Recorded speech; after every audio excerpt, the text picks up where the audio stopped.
Hello, thank you for looking in on my video. Thank you for joining me. Anyway, today I want to talk about how things changed in probation, but also I want to talk about things I thought were wrong, scandals, if you like, that occurred that I noticed as a probation officer. And I don't think the media ever caught up on that. I think that they went unreported, some of these scandals. I think they were scandals. So, but the big change was, for me, as a probation officer, was technology came in.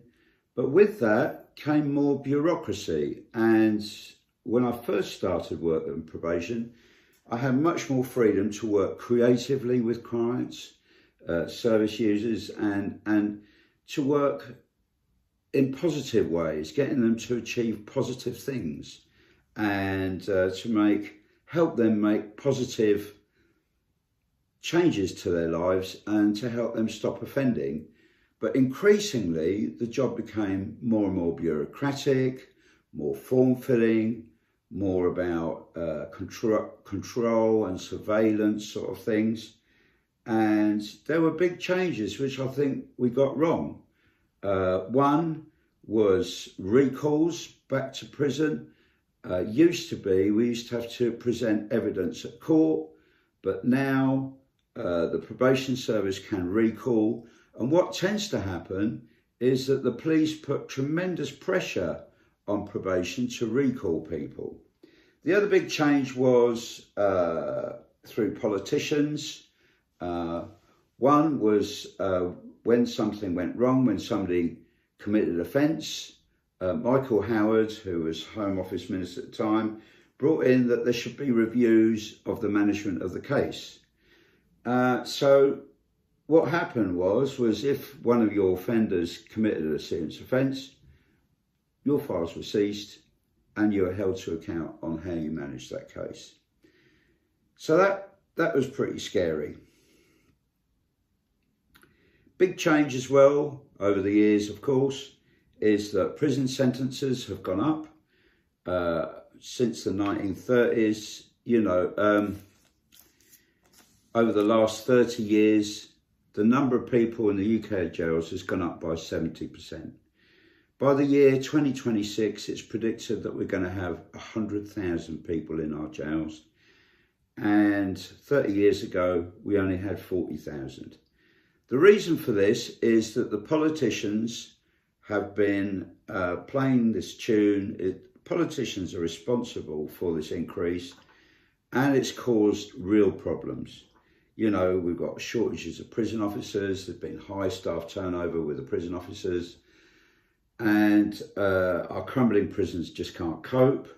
Less rehabilitative work has been done, and they've changed it that more people are being supervised coming out of prison now, whereas the emphasis before was trying to stop people becoming offenders and, or nipping early offending in the bud. It's now looking at people coming out of jail, which is almost too late in my view. So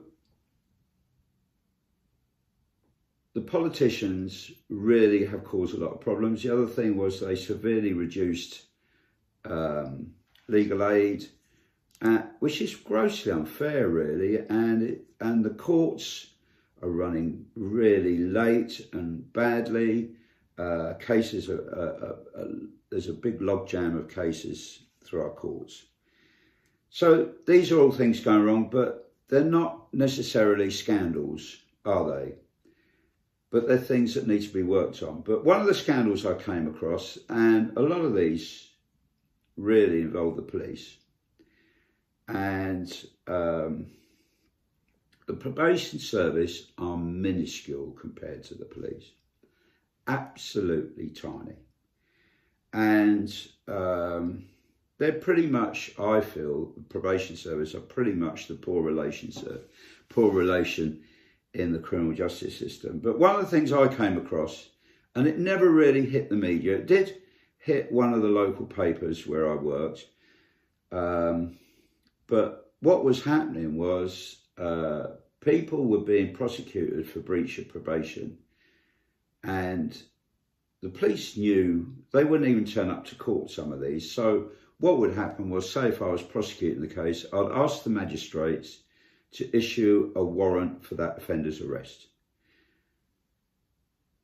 And to my astonishment, the police never seemed to execute these warrants, which is quite shameful, really, because if somebody's breaching their probation, for sure they're probably reoffending. But the police didn't see it as a priority, and, you know, it would appear that they kind of stuck these warrants aside, and they never, hardly ever, executed these warrants that I asked to be executed, you know, that the court asked to be executed for breach of probation. And it felt like almost the police in my area felt it was beneath them to do that. And it's just ridiculous. It's and I think at the time they did have the resources to go and arrest these people, and very often they knew where they lived. They had their addresses. So for me, there was no excuse for that. The other scandal that I came across working as a probation officer, that in the 1990s and early 2000s, in my experience, quite a lot of cases, I used to write court reports, for example, and I don't know if it's still happening today, but many previous convictions, quite a lot, had gaps in the records of previous convictions. So much so that I felt it was scandalous, really. And this is serious, because we need, you know, in order to assess the risk of somebody reoffending, we need to know what people's previous offences were. But so often, these record of previous convictions that the police kept and maintained had very serious gaps in them. And for me, you know, and the media's never really discussed this, it's never come to light. And I wonder if the inspectorate of the police pick up on this sort of thing. But I used to write them in the court reports, that there were gaps in so that all the lawyers involved in the cases, the judge would know that there were gaps in the previous convictions. But who, you know, was this issue ever addressed properly? I don't think so. So I really hope they've got it sorted now. The other big scandal, I mean, there are other ones where, you know, I came across one or two corrupt police officers, seriously corrupt, I would say. But the big scandal that I think is out in the public domain, but never really hit the media, was the Metropolitan Police's expenses scandal.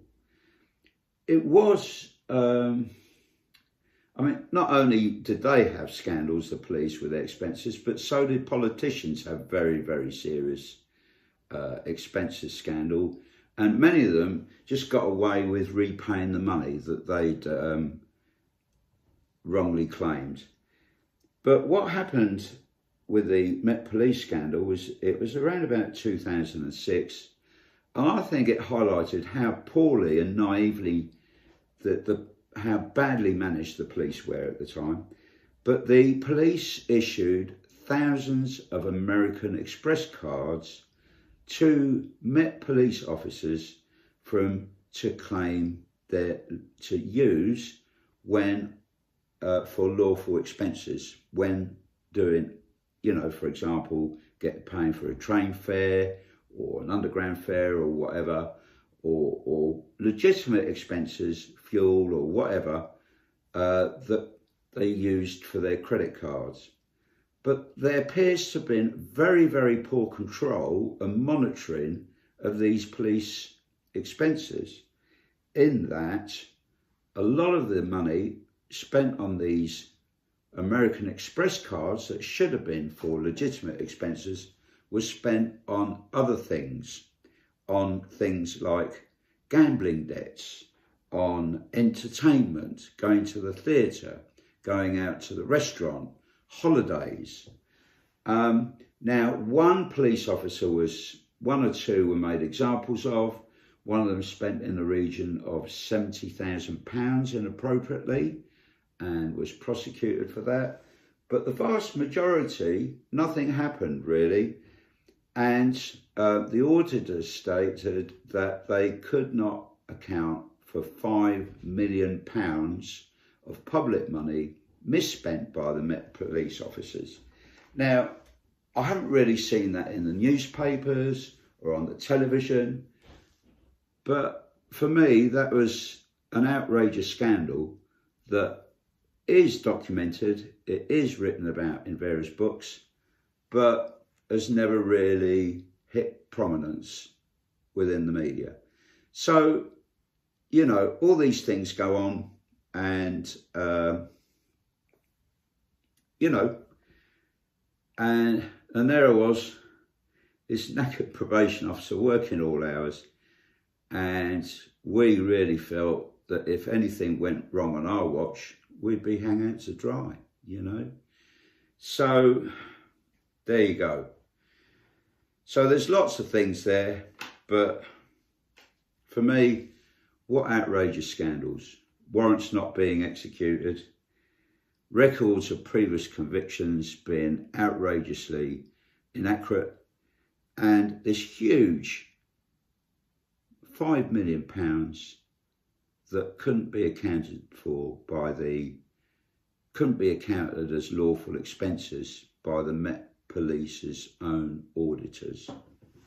Anyway, I hope you find this interesting, and don't forget to look out for my book. It's called You the Sentencer, and you decide, you get to read some real cases that have been changed or the names changed, and you end up deciding on how you would sentence these people. But I also ask you to think about, how could we as a society stop these people becoming offenders in the first place? And that for me is key. And as you'll see from our other videos, is I think that's where we need to, as a society, put our big efforts in, stopping people becoming offenders in the first place. Anyway, all the very best now, and have a lovely day. Cheers now. Bye-bye.